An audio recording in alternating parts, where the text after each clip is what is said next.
Hello and welcome to the program. As always, I'm your presenter, Jacqueline Pierino Ephraim. Women's Forum is a weekly show that takes an in-depth look into typical issues that affect women in South Sudan. In this episode, we are going to discuss about inclusive education with special focus on children with visual impairment.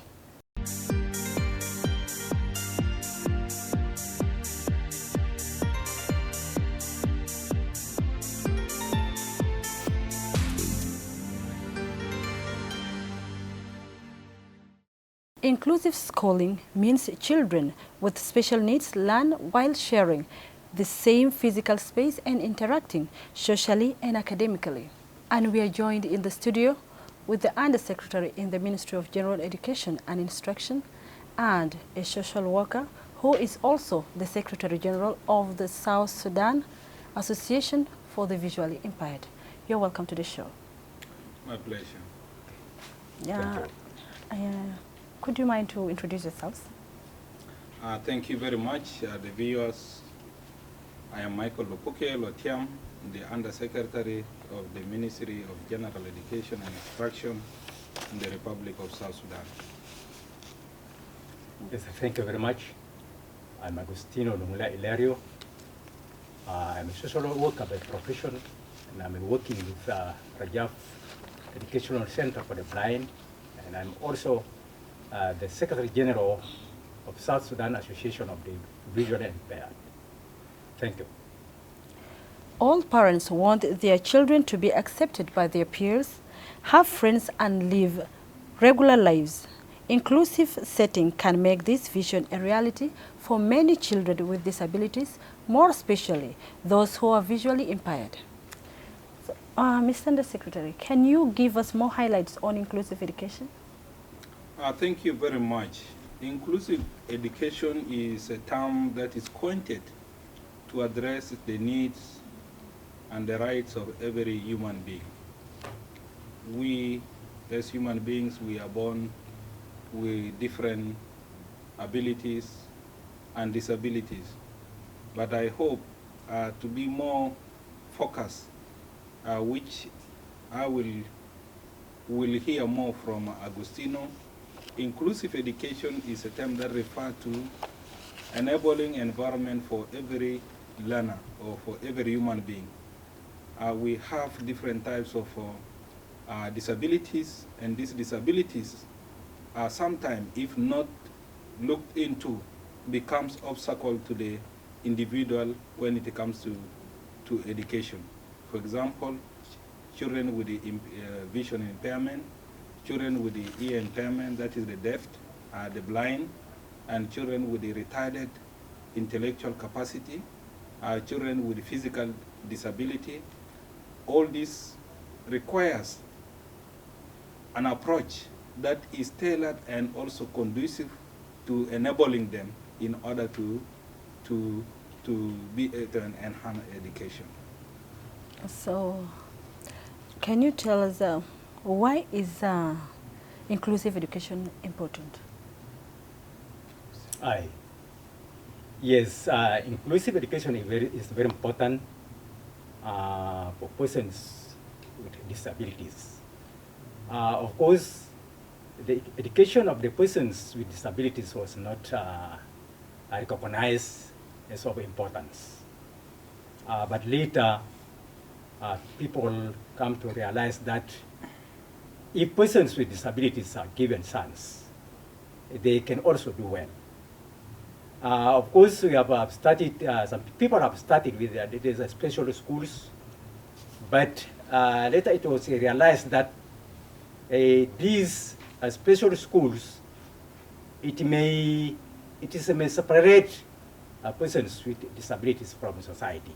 So this is why we, as organizations of persons with disabilities, we are advocating for inclusive education, so that persons with disabilities also may feel that they are partially of the society, so that they can also they can compete with the rest of the able students. So the important is that persons with disabilities may not feel that they are isolated.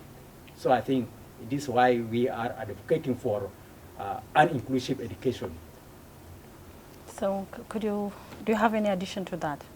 Let me take it in a very simple, broad term for all our listeners to understand. Look at, in every society, children or human beings are born, and even those who are born well, children who are born well, there are environmental factors that can create disability of one type or one type or another. Take, for example, a child is born healthy with all the visual, the sensory motors, but it happened that either this because of either disease, a child may lose one of these vital sensors, be it blindness or be it deaf, and that renders that child incapable in terms of communication when the family, when the society is not prepared in order to create an enabling environment. Take, for example, in 1980s, 70s, when we were children in Juba here, there used to be a place where all the people with leprosy were taken to. That is across near the north of the Juba International Airport, where we call Jengeli. And these people were confined there, and they became an area of exclusion.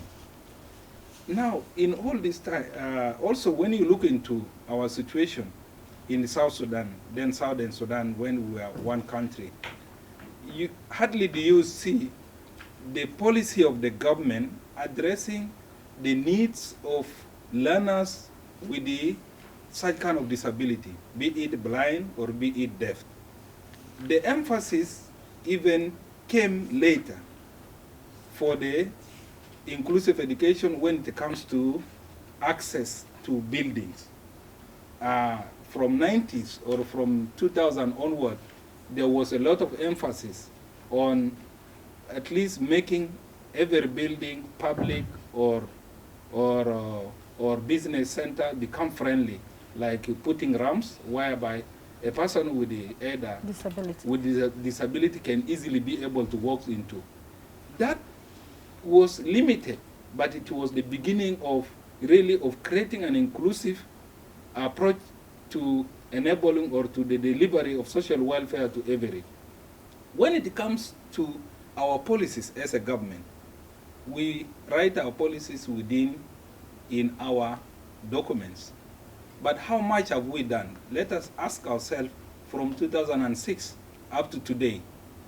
Why is it that Rajaf becomes the only center for the blind, and how many South Sudanese in the Republic of South Sudan who need this access, be it in Raja, be it in Nungule, be it in Tombora, be it in Narus, and all this? Should we be able to collect all these children to bring them to Rajab so that they have access to education?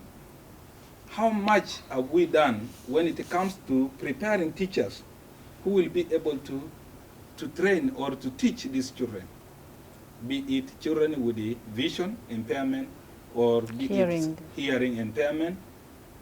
Have we done that? This also reflects our weakness, that we have recognized that we are not doing much, and that we have created an exclusion within the service delivery institutions that do not favor the most disadvantaged people in our society. Even among the international community, although of course advocacy for human rights is every day is being talked, women rights, child rights, and all this, we ask ourselves, how much have we done for us to prepare or for us to enable this child who need more help than those who are capable of being able to benefit from what we have?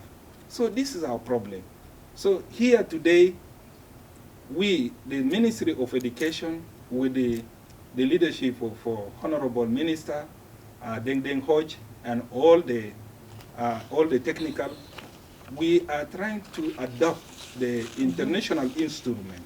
We are also trying to adopt the national constitution that gives the right of every citizen for education. And we need to tailor this in order for us to train teachers, in order for these children and for all the members of the society to benefit.